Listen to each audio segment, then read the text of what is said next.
मध्य प्रदेश की राजनीति में सबसे बड़ा टकराव सामने आया है धीरेंद्र शास्त्री और दामोदर यादव का। एक ही शहर, एक ही दिन, एक ही मंच, आमने सामने दो बिल्कुल विपरीत विचारधाराएं और प्रशासन की सांसें थमी हुई है। कुछ दिन पहले तक पुलिस प्रशासन ने भीम आर्मी के जूता आंदोलन को स्थगित करवाकर राहत की सांसें ली थी, लेकिन अब धीरेंद्र शास्त्री और आजाद समाज पार्टी के नेता दामोदर यादव एक नई सियासी जंग के केंद्र बन गए हैं। दरअसल धीरेंद्र शास्त्री ने हिंदू राष्ट्र बनाने की यात्रा शुरू की थी और उसी के जवाब में अब दामोदर यादव ने मोर्चा खोल दिया है। वो राष्ट्रपति से लेकर सुप्रीम कोर्ट तक गए, लेकिन यात्रा नहीं रोकी गई। इसीलिए अब दामोदर यादव ने भी अपनी यात्रा का ऐलान कर दिया है, पहले 16 नवंबर और बाद में 6 दिसंबर, जिसमें खुद चंद्रशेखर आजाद शामिल होंगे।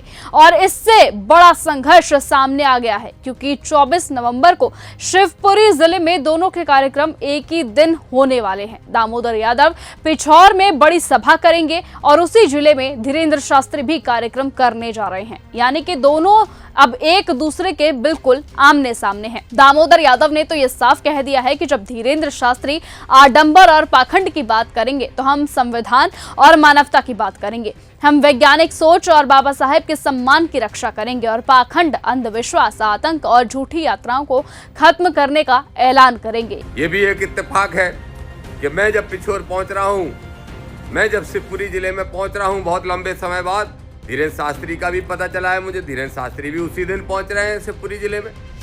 वो शिवपुरी जिले में पहुंच के एक तरफ फिर से आडंबर और पाखंड की बात करेंगे, लेकिन हम सब हजारों साथी मिलके संविधान की बात करेंगे, मानवता की बात करेंगे। हम वहीं से ऐलान करेंगे कि ये पाखंड और आडंबर उखाड़ के फेंकेंगे हम अपने देश से, अपने प्रदेश से, अपने जिले से, अपने क्षेत्र से, अपने घर से, और वैज्ञानिकवादी सोच, मानवतावादी सोच, इसको स्थापित करने का काम करेंगे और भारतीय संविधान का सम्मान बढ़ाते हुए बाबा साहब डॉक्टर भीमराव अंबेडकर के सम्मान की रक्षा करने का काम करेंगे। ये बयान खुद दामोदर यादव ने दिया है। इसलिए अब सोचिए कि एक तरफ धीरेंद्र शास्त्री के विशाल समर्थक होंगे जो उनके लिए कुछ भी करने को तैयार हैं, और दूसरी ओर दामोदर यादव के लोग जो खुद को संविधान और वैज्ञानिक सोच की लड़ाई बताते हैं। ऐसे में पुलिस प्रशासन के लिए सुरक्षा व्यवस्था सबसे बड़ी चुनौती बन चुकी है। इसलिए याद रखिए कि पिछौर की धरती क्रांति की भूमि मानी जाती है और दामोदर यादव ये कह रहे हैं कि फिर से एक क्रांति की जरूरत है जो पाखंड के खिलाफ पूरे प्रदेश और देश में फैलेगी। तो उधर दामोदर यादव की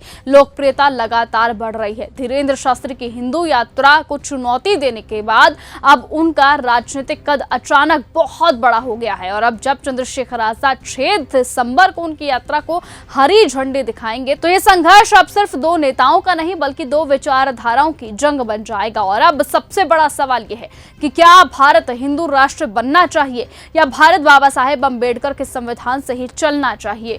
यही वो सवाल है जो आज पूरे देश को बांट रहा है। और अब 24 नवंबर को शिवपुरी में जो होगा उसका असर सिर्फ मध्य प्रदेश ही नहीं बल्कि पूरे देश की राजनीति तक पड़ेगा। और देखना होगा कि जब अब 6 दिसंबर को पूरी तरह से भीम आर्मी सड़कों पर उतरेगी, यानी कि भीम आर्मी ने जो ऐलान किया है 6 दिसंबर की यात्रा का, अब निगाहें उस पर भी टिकी है कि आखिरकार 24 नवंबर को क्या होगा और आगे आने वाली 6 दिसंबर को क्या होगा। फिलहाल जो भी होगा देखना दिलचस्प होगा। तब तक के लिए आप बने रहिए और ऐसे ही देखते रहिए न्यूज गंगा। नमस्कार। अगर आपको यह हमारा वीडियो पसंद आया हो तो इसे लाइक और शेयर करना बिल्कुल ना भूलें। साथ ही हमारे चैनल न्यूज गंगा को सब्सक्राइब और फॉलो जरूर करें ताकि देश और दुनिया की हर बड़ी खबर आप तक सबसे पहले पहुंचे।